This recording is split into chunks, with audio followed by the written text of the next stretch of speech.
قدر معزز و محتشم سامعین کرام، رب ذوالجلال کے فضل اور توفیق سے جمعۃ المبارک کی پر انوار گھڑیوں میں مسجد میں حاضری کا شرف حاصل ہو رہا ہے۔ دعا فرمائیے اللہ تبارک و تعالی جل جلالہ اپنے پیارے حبیب لبیب شافع روز جزا احمد مجتبی جناب محمد مصطفیٰ صلی اللہ علیہ وعلی آلہ واصحابہ وبارک وسلم کے عظیم مرتبہ کے طوفیل ہماری حاضری کو اپنی بارگاہ میں قبول فرمائے، ہماری ہر خطا سے درگزر فرمائے اور ہم سب کو قرآن و سنت کے مطابق زندگی بسر کرنے کی توفیق عطا فرمائے۔ دوستان مکرم، پروردگار عالم جل جلالہ مختلف ذرائع سے اپنے بندوں کی آزمائش فرماتا ہے۔ کبھی مال کے ذریعے اپنے بندوں کو امتحان میں مبتلا کرتا ہے، اس انداز میں کہ حرام کا حصول ممکن بنا دیا جاتا ہے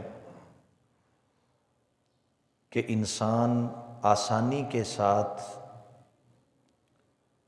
اللہ کی ناراضگی والا مال لینے سے گریز کرتا ہے یا اسے قبول کر لیتا ہے۔ کبھی مال اس قدر وافر مقدار میں عطا کر دیا جاتا ہے جو انسان کی طلب اور ضرورت سے کئی گنا زیادہ ہوتا ہے کہ انسان عاجزی کا راستہ اختیار کرتا ہے، انکساری اختیار کرتا ہے یا غرور اور تکبر کی راہ پہ چل پڑتا ہے۔ کبھی مال میں کمی کی صورت میں انسان کی آزمائش ہوتی ہے، غربت، محتاجی، قرض، یہ صورتیں انسان کے لیے امتحان بن جاتی ہیں کہ انسان صابر رہتے ہوئے وقت گزارتا ہے یا شکوہ اور شکایت کی راہ پہ چل پڑتا ہے۔ کبھی اولاد کی صورت میں اللہ امتحان لیتا ہے کہ اولاد کی خاطر میرا بندہ میرے حکم کو ختم تو نہیں کر رہا، اولاد کی خاطر ان کی ضروریات اور خواہشات کو پورا کرنے کے لیے ناجائز طریقے کو اختیار تو نہیں کر رہا۔ کبھی خواتین کی صورت میں فتنہ آ جاتا ہے کہ مسلمان مرد پاک دامنی اور حلال کے راستے سے ہٹ تو نہیں رہا، اپنی نفسانی خواہشات کے پیچھے تو نہیں بھاگ رہا۔ کبھی عہدہ اور منصب آزمائش بن جاتے ہیں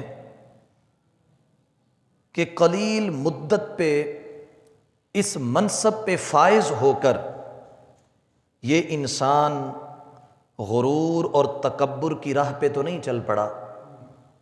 تو یہ اللہ کی طرف سے مختلف قسم کی آزمائشیں ہیں جو انسان کی زندگی میں آتی ہیں۔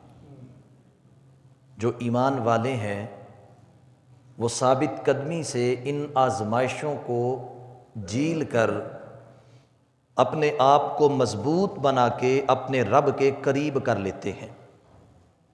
جو دنیا کے طلبگار ہوتے ہیں وہ ان آزمائشوں میں بہہ جاتے ہیں اور خود کو رب سے دور کر لیتے ہیں۔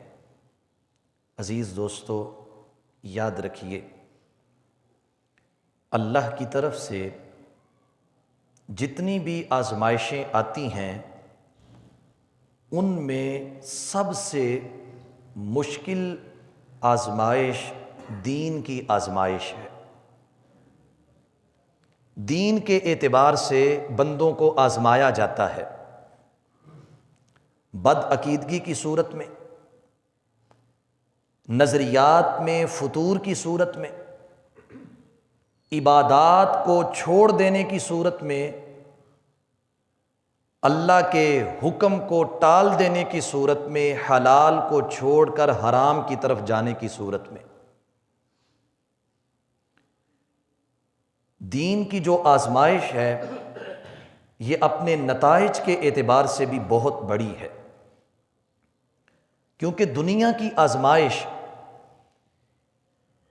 یہ انسان کے وصال کرنے تک باقی ہے۔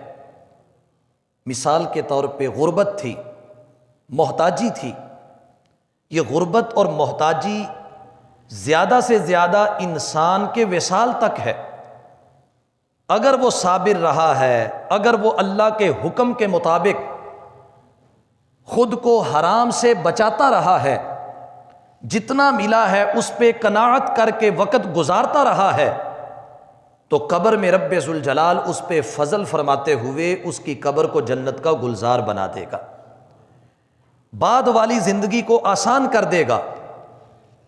لیکن اگر دین کے معاملہ میں انسان آزمائش پہ پورا نہ اتر سکا اور کسی وجہ سے بد عقیدہ ہو گیا، کسی وجہ سے حرام کی راہ پہ چل پڑا، تو پھر اس کا نتیجہ بھی بڑا سخت ہوگا۔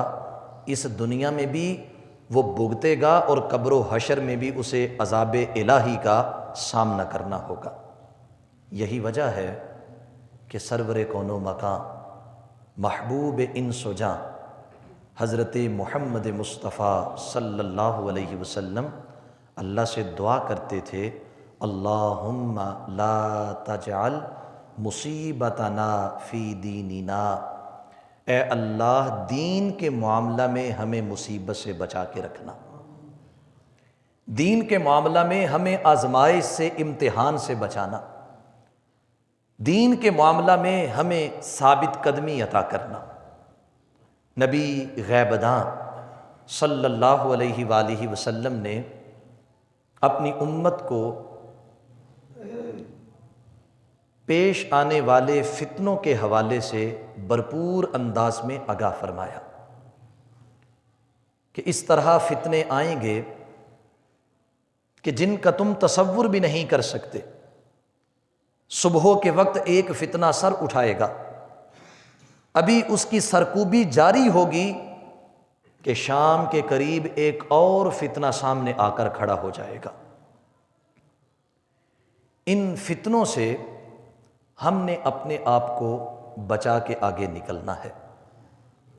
سرور کون و مکان صلی اللہ علیہ وسلم نے ان فتنوں کے حوالے سے جو باتیں ارشاد فرمائیں، آج کھلی آنکھوں سے ہم ان کا مشاہدہ کر رہے ہیں۔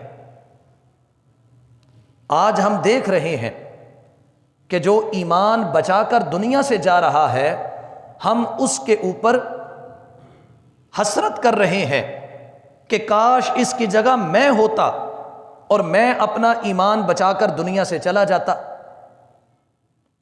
وہ شخص کہ جو بھلے دنیا میں غریب تھا، وہ شخص جو دنیا میں بھلے محتاجی کی زندگی بسر کرتا رہا، لیکن وصال اس کا توحید و رسالت کی گواہی پر ہوا، ہم آج اسے اپنے سے 1000 درجہ بہتر سمجھ رہے ہیں۔ کیوں؟ اس لیے کہ فتنے بہت زیادہ ہیں، آزمائشیں اور امتحانات بہت زیادہ ہیں۔ اس واسطے آئیے آج کی جو ہماری گفتگو ہے یہ ایمان کی سلامتی کے واسطے فتنوں سے آگاہی کے حوالے سے ہے کہ ہم اپنے ایمان کی بقا کے لیے سب سے زیادہ فکر مند ہوں،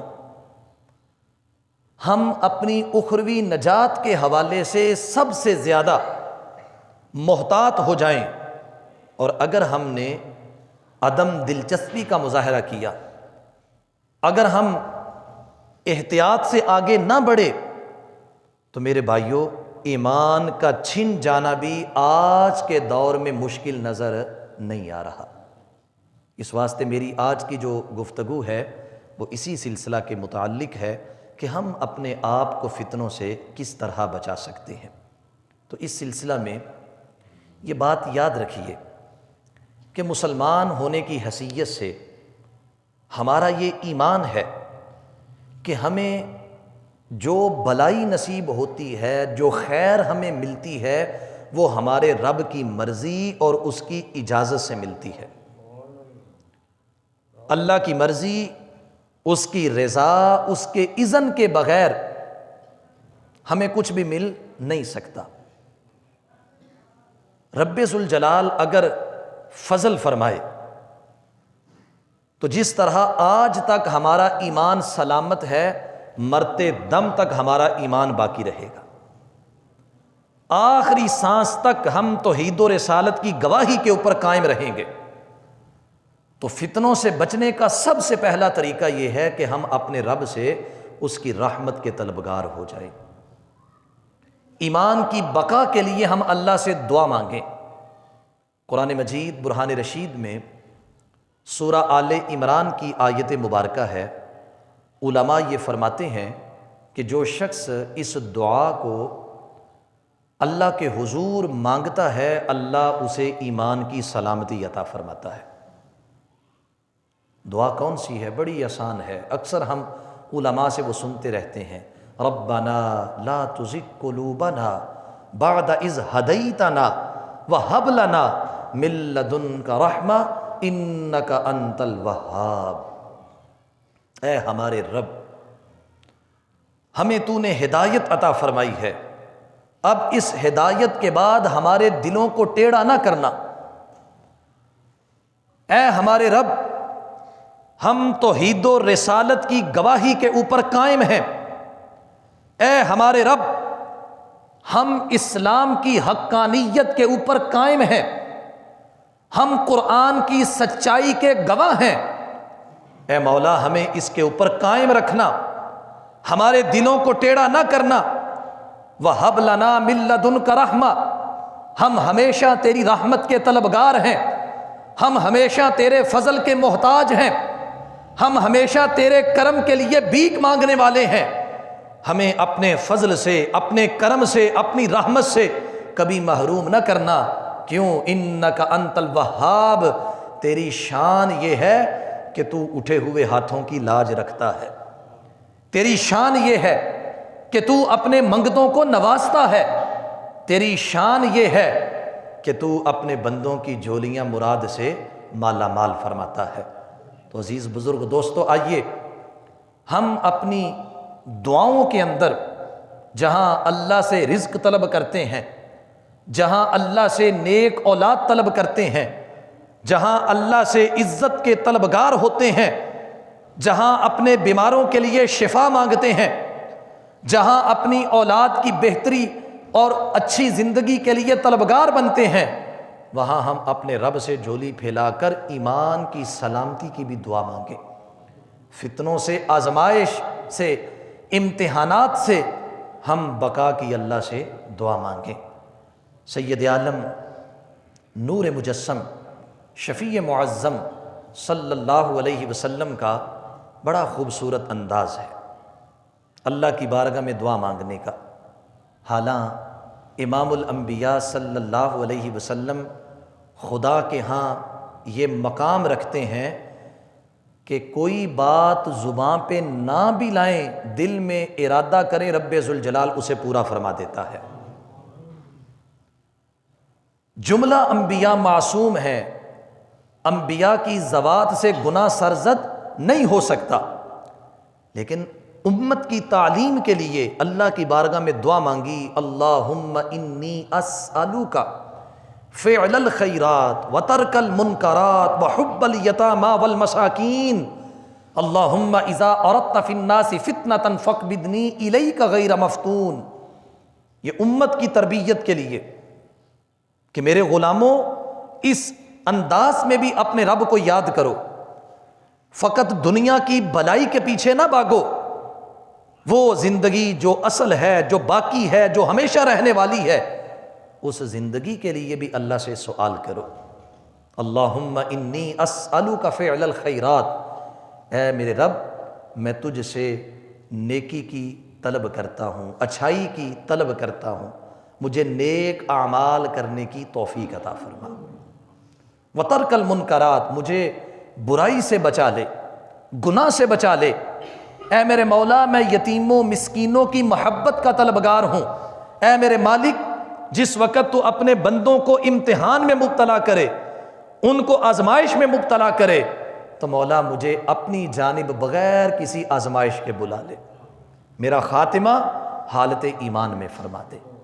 تو عزیز دوستو، سب سے پہلا طریقہ فتنے سے بچنے کا یہ ہے کہ ہم اپنے رب سے فتنوں سے بچنے کی دعا مانگیں۔ دوسرے نمبر پہ فتنوں سے بچنے کا طریقہ یہ ہے کہ ہم ان فتنوں سے اپنے آپ کو دور رکھیں۔ ہر ذی شعور، عقل والا، دانا یہ انداز اختیار کرتا ہے کہ جو چیز تکلیف والی ہو اس سے اپنے آپ کو بچا لیتا ہے۔ عقل مند انسان جلتی آگ میں کبھی کودتا نہیں ہے، کیونکہ جانتا ہے یہ مجھے جلا کے رکھ دے گی۔ عقل والا انسان احتیاطی تدابیر اختیار کیے بغیر شہد کی مکھیوں کے قریب نہیں جاتا، اگرچہ وہاں سے شہد ملتا ہے، لیکن جانتا ہے کہ اگر احتیاط نہ برتی تو یہ ڈنک ماریں گی، نقصان پہنچائیں گی۔ کوئی بھی انسان جو عقل والا ہے وہ محض ذائقے کے لیے زہر کو اپنی زبان پہ نہیں رکھتا۔ عقل کا تقاضا یہ ہے کہ ہم نقصان والی چیزوں سے اپنے آپ کو بچا کے رکھیں، تکلیف والی چیزوں سے ہم اپنے آپ کو بچا کے رکھیں۔ جو فتنہ ہے، جو آزمائش ہے، جو امتحان ہے، ہم اس میں کودنے کی بجائے، اس میں پڑنے کی بجائے خود کو اس سے بچانے کی کوشش کریں۔ ہمارے آقا صلی اللہ علیہ وسلم ہمیں تلقین فرماتے ہیں، سرکار ہم سے بڑھ کر ہماری خیر کے طلبگار ہیں، ہم سے بڑھ کر ہماری اچھائی کے متمنی ہے۔ ہمیں ہمارے آقا نے نصیحت فرمائی، بادروا بالاعمال، آقا فرماتے ہیں میرے غلاموں نیک اعمال میں آگے بڑھ جاؤ، نیکیاں کمانے میں ایک دوسرے سے آگے بڑھو، اللہ کی بندگی میں ایک دوسرے سے آگے بڑھو، اللہ کی اطاعت و فرما برداری میں ایک دوسرے سے آگے بڑھو۔ پھر فرمایا فتنتن کقطاع اللیل المظلم، سرکار فرماتے ہیں میں دیکھ رہا ہوں فتنے ہوں گے، جس طرح سخت اندھیری رات ہوتی ہے، کچھ بھی سجائی نہیں دیتا، کچھ بھی نظر نہیں آتا، اسی طرح فتنے ہوں گے، آزمائشیں ہوں گے، دین کے معاملات کے اندر لوگ گڑبڑ کرنے کی کوشش کریں گے۔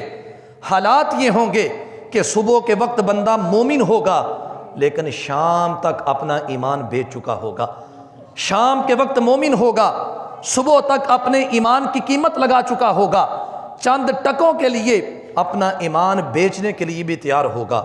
آقا فرماتے ہیں خبردار ایسا نہ بننا، اپنے ایمان کی بقا کے لیے فکر مند ہو جاؤ۔ اور پھر میرے آقا صلی اللہ علیہ وسلم نے امت کو یہ بھی نصیحت فرمائی، آقا فرماتے ہیں تکون فتنتن، ان قریب فتنے ہوں گے۔ کیا انداز ہوگا؟ سرکار فرماتے ہیں ان فتنوں کے حوالے سے جو سو رہا ہے وہ بیدار آدمی سے بہتر ہوگا، جو بیدار ہے وہ چلنے والے سے بہتر ہوگا، جو چلنے والا ہے وہ دوڑنے والے سے بہتر ہوگا۔ ان فتنوں سے بچنے کے لیے جو کوئی پناہ ملے اس پناہ کو اختیار کر لو، دوری اختیار کرو ان فتنوں سے۔ تو یہ آقا کی نصیحت ہے۔ لیکن آج اگر ہم دیکھیں ہمارا عمومی مزاج کیا ہے؟ سوشل میڈیا کو اگر ہم دیکھیں، موجودہ حالات کے تناظر میں اگر ہم اپنے احوال کا جائزہ لیں تو ہم فتنوں سے دور بھاگنے کی بجائے ان فتنوں کے اندر کود رہے ہیں، ان فتنوں کے اندر چھلانگیں لگا رہے ہیں۔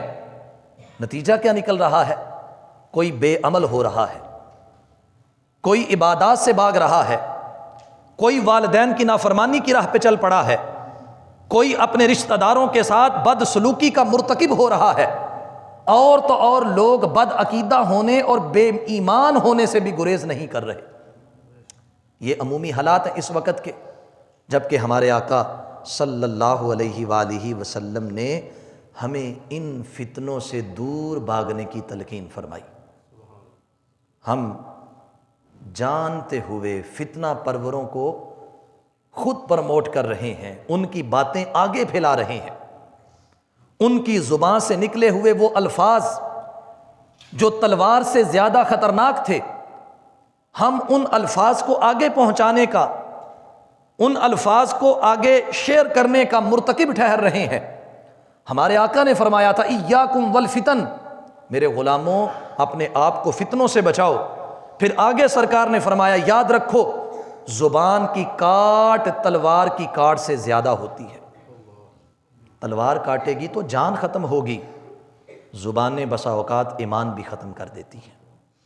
آج ہمیں اسی صورتحال کا سامنا ہے کہ چرب زبان لوگ، بے دین قسم کے، آوارہ قسم کے لوگ دین کے اوپر تباہ آزمائی کر رہے ہیں، اور ہم بڑے شوق کے ساتھ ان کی باتیں سنتے ہیں، ہم بڑے ذوق کے ساتھ ان کی گفتگو پر توجہ دیتے ہیں، اور پھر ان کی گفتگو کو آگے پروموٹ کرنے کے لیے اپنا کردار بھی نبھاتے جا رہے ہیں۔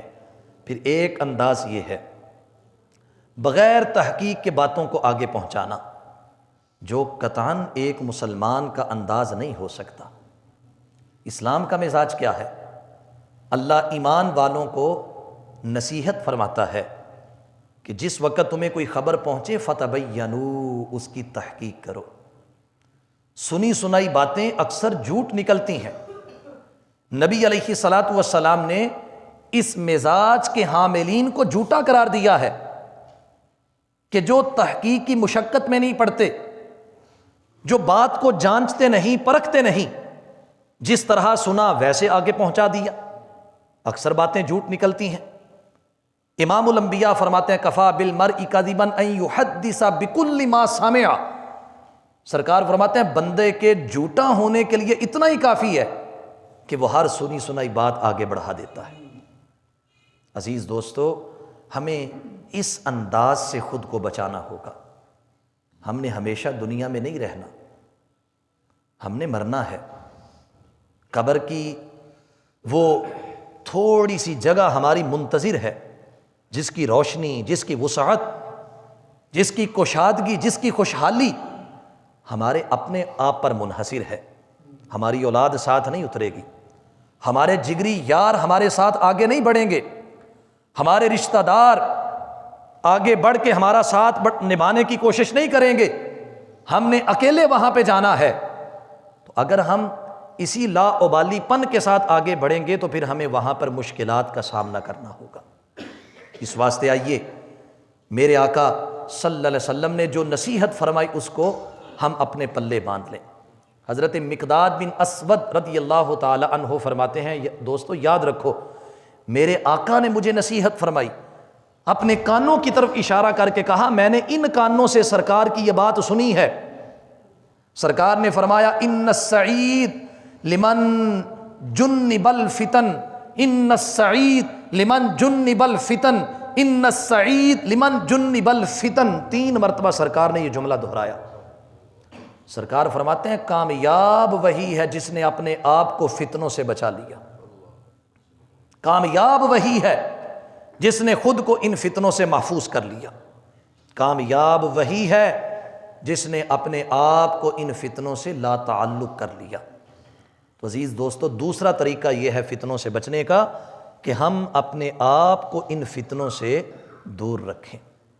تیسرا طریقہ فتنوں سے بچنے کا یہ ہے کہ ہم علماء حق کے ساتھ ہمیشہ رابطہ رکھیں، ہم امت کی اکثریت کے عقائد کے اوپر خود کو کاربند رکھیں۔ دیکھیں، ایک اصول ہے جو آج دنیا میں ہم اپناتے ہیں۔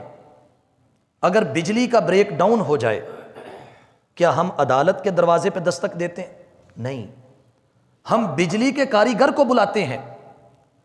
اگر ہمیں کسی قانون کے معاملہ کے اندر مشورہ کرنا ہو تو ہم سیکیورٹی گارڈ کے پاس نہیں جاتے، چوکیدار کے پاس نہیں جاتے، فوجی کے پاس نہیں جاتے، ہم قانون دان کے پاس جاتے ہیں قانون کو سمجھنے کے لیے۔ اگر تعمیراتی کام ہو، معمار کے پاس جاتے ہیں، مستری کے پاس جاتے ہیں، انجینئر کے پاس جاتے ہیں۔ تو یہ اصول ہم دین کے معاملہ میں کیوں بھول جاتے ہیں؟ دین ہم کیوں کسی انجینئر سے سیکھتے ہیں؟ دین کیوں ہم کسی ڈاکٹر سے سیکھتے ہیں؟ دین کے لیے کیوں ہم کسی اینکر کے سامنے بیٹھتے ہیں؟ دین سیکھنا ہے تو علماء کے پاس آئیے، دین سیکھنا ہے تو ان کے پاس آئیے جنہوں نے اپنی زندگی قرآن و سنت کے لیے وقف کر رکھی ہے۔ دین سیکھنا ہے تو ان کے پاس آئیے کہ جو اپنی گفتگو کے لیے اپنی عقل کو استعمال نہیں کرتے بلکہ خدا اور مصطفیٰ کے فرمان کو سامنے رکھتے ہیں۔ دنیا کے لیے ہم مزاج کے اوپر پورے ہیں کہ جس کا کام اسی کو ساجے، اسی پر کاربند ہیں، لیکن دین کے معاملہ میں ہم اس روش کو بھول بیٹھے، جبکہ ہمارا رب ہمیں قرآن میں نصیحت فرماتا ہے۔ منافقین کے ایک انداز کو ذکر کرتے ہوئے فرمایا، منافقین کا انداز یہ تھا کہ ان تک جو کوئی خبر پہنچتی، وہ امن کی ہوتی، وہ خوف کی ہوتی، فوراً اسے پھیلانا شروع کر دیتے۔ فرمایا کیوں ایسا نہیں ہوا؟ وَلَوْ رُدُّوهُ إِلَى الرَّسُولِ وَإِلَىٰ أُولِي الْأَمْرِ مِنْهُمْ، کیوں ایسا نہیں ہوا کہ وہ اس بات کو رسول علیہ السلام کے پاس لے کر آتے؟ کیوں ایسا نہیں ہوا وہ اس بات کو علماء کے پاس لے کر آتے؟ کیوں ایسا نہیں ہوا کہ وہ اس بات کو اس فن کے ماہرین کے پاس لے کر آتے؟ جبکہ وہ جہاں بیٹھے تھے وہیں پر انہوں نے فتنہ پھیلانا شروع کر دیا۔ تو میرے بھائیوں، آج ہمارا مزاج یہی بن چکا ہے کہ ہم علماء کے ساتھ تعلق نہیں رکھنا چاہتے، ہم علماء حق کے ساتھ وابستہ نہیں ہونا چاہتے، ہم جماعت اہل سنت سے اپنے تعلق کو مضبوط نہیں رکھنا چاہتے، اور اس کا نتیجہ پھر بد عقیدگی ہے، بے دینی ہے، طلاق تک کے معاملات اپنی مرضی کے، اپنی خواہش کے فتویٰ لینے کے لیے ہم سب کچھ کر گزرنے کے لیے تیار ہوتے ہیں۔ ہمیں اپنا عقیدہ بدلنا پڑے، اپنا مسلک تبدیل کرنا پڑے، قرآن و سنت کی اپنی مرضی کے مطابق تشریح کو لینے کے لیے ہم سب کچھ کرنے کے لیے تیار ہو جاتے ہیں۔ ہم یہ کیوں بھول جاتے ہیں؟ یہ چند روزہ زندگی ہے، پھر ہم نے رب کی بارگاہ میں جواب دینا ہے۔ اس واسطے آئیے، فتنوں سے بچنے کا طریقہ یہ ہے کہ ہم علماء کے ساتھ اپنے آپ کو قائم رکھیں۔ پھر ہمارے آقا صلی اللہ علیہ وسلم کے متعدد فرامین ہیں جن میں نبی علیہ الصلاۃ والسلام نے امت کی اکثریت کے عقائد کو درست قرار دیا ہے۔ آپ احادیث اٹھا کے دیکھیے، بار بار سرکار نے تلقین فرمائی۔ کبھی محبوب علیہ السلام نے فرمایا کہ تمہارے اوپر جماعت کے ساتھ چلنا لازم ہے۔ کبھی نبی علیہ السلام نے فرمایا کہ تمہارے اوپر سواد اعظم کی پیروی لازم ہے۔ کبھی نبی علیہ الصلاۃ والسلام نے فرمایا کہ تمہارے اوپر میری اور میرے خلفائے راشدین کی بات ماننا لازم ہے۔ محبوب علیہ السلام تلقین کرتے ہیں کہ یہ جو اکا دکا نظریات کے حاملین ہیں ان سے اپنے آپ کو بچا کے رکھو۔ محبوب علیہ الصلاۃ والسلام نصیحت فرماتے ہیں، علیکم بالجماعہ وایاکم والفرقہ۔ سرکار فرماتے ہیں جماعت کے ساتھ اپنے آپ کو لازم رکھو، اکثریت کے ساتھ اپنے آپ کو قائم رکھو۔ یہ نئی نئی بولیاں بولنے والے تمہیں اپنے ساتھ جہنم میں گرائیں گے۔ صحابہ کرام موجود تھے، خوارج کا فتنہ اٹھا، تقدیر کے انکار کا فتنہ اٹھا، تابعین کے دور میں اعتزال کا فتنہ اٹھا، کچھ آگے بڑے محدثین کے دور میں قرآن کریم کے حوالے سے فتنے اٹھے ہیں۔ آج بھی فتنے موجود ہیں، قرآن کی بنیاد پر، احادیث کی بنیاد پر، لیکن میرے بھائیوں صحابہ کے دور سے لے کر آج تک امت کے اکثریت کے جو عقائد ہیں، اہل سنت آج بھی انہی عقائد کے اوپر قائم اور دائم ہے۔ اس واسطے آئیے فتنوں سے خود کو بچانے کے لیے اہل سنت کے ساتھ اپنے آپ کو قائم رکھیں۔ میرے آقا کا فرمان ہے، من اراد بحبوحۃ الجنہ، آقا فرماتے ہیں جو جنت میں ایک اعلیٰ محل کا طلبگار ہے وہ جماعت کے ساتھ اپنے آپ کو قائم رکھے،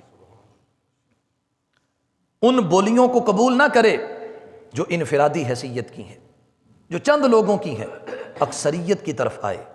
تو آج دیکھ لیجئے 14 صدیوں کی پوری تاریخ کو اٹھا کر دیکھیے، عہد صحابہ سے لے کر آج تک امت کے اجماعی نظریات کے اوپر صرف اور صرف اہل سنت و جماعت قائم اور دائم ہے۔ اس واسطے میں آپ تمام دوستوں کو اس بات کی ترغیب دے رہا ہوں، دعوت دے رہا ہوں کہ آئیے کسی نئی بولی پر اپنے کان نہ دھریے، کسی نئی نظریے کو آپ قبول نہ کیجئے، اسی نظریے کے اوپر آپ قائم اور دائم رہیں جو صحابہ کے دور سے لے کر آج تک امت کی اکثریت کے پاس موجود رہا ہے۔ اسی میں ہماری نجات ہے۔ اگر ہم حالیہ انداز میں اٹھنے والے فتنوں کو دیکھیں، الامان والحفیظ، ایک فتنہ سر ابھی اس کا نیچے ہو رہا ہے کہ دوسرا فتنہ سر اٹھا لیتا ہے۔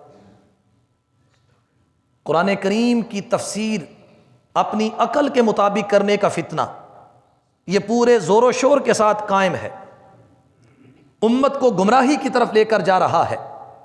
حالانکہ قرآن جس کا ایک ایک حرف مقدس، اگر کوئی بدلنے کی کوشش کرے گا کافر ہو جائے گا، ایسے ہی اگر اس کے مفہوم کو کوئی بدلنے کی کوشش کرے گا، وہ بتائیے کتنی بڑی امت کے لیے آزمائش لے کر آئے گا۔ میرے آقا کا فرمان ہے کہ وہ شخص کہ جس نے قرآن کے متعلق بغیر علم کے کچھ کہا، اس کا ٹھکانہ جہنم ہوگا، وہ جہنم سے بچ نہیں سکے گا۔ کچھ دن قبل جنوبی پنجاب کے ضلع رحیم یار خان کی تحصیل صادق آباد میں ایک وکیل، غالباً مظہر غفور اس کا نام ہے، وہ قرآن کی ایک معروف آیت مبارکہ کی اپنی عقل سے تفسیر کر رہا ہے۔ اللہ کا فرمان ہے، اطیعوا اللہ و اطیعوا الرسول، اے ایمان والو اللہ کی بات مانو اور اللہ کے رسول کی بات مانو۔ اب رسول سے مراد کون ہے؟ آمینہ کے لال حضرت محمد مصطفیٰ صلی اللہ علیہ وسلم۔ اس میں کوئی دو رائے ہو سکتی ہے؟ قرآن بھی یہی کہتا ہے، امام الانبیاء کا فرمان بھی یہی کہتا ہے۔ عہد صحابہ سے لے کر آج تک پوری امت یہ سمجھتی ہے کہ رسول علیہ الصلاۃ والسلام سے مراد امام الانبیاء کی ذات گرامی ہے، لیکن وہ شخص کہ جو برطانوی قانون پڑھا ہوا ہے، اس کا ماننا یہ ہے کہ رسول سے مراد سرکار کی ذات نہیں ہے، جو بھی تمہیں قرآن کی طرف بلائے وہی اس سے مراد ہے۔ عزیز دوستو، یہ ہے ہمارا اس وقت امتحان، آزمائش، فتنہ، امت کو سمجھنے کی ضرورت ہے۔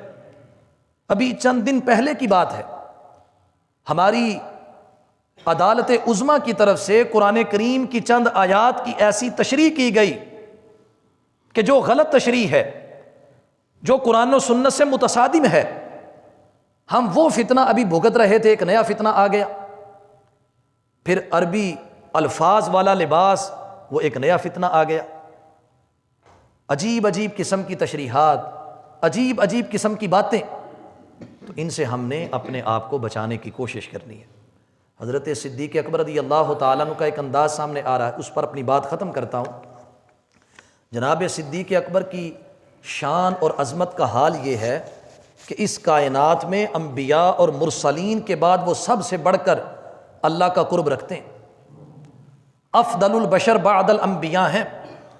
انبیاء اور مرسلین کے بعد اس کائنات میں سب سے زیادہ علم حضرت صدیق اکبر کے پاس ہے، لیکن آپ خود ارشاد فرماتے ہیں، لوگوں یاد رکھو، اگر میں قرآن کے متعلق وہ بات کہوں جو قرآن و سنت میں نہیں ہے، تو تو نہ مجھے زمین جگہ دے گی نہ آسمان مجھے جگہ دے گا، میرا رب مجھ سے ناراض ہو جائے گا۔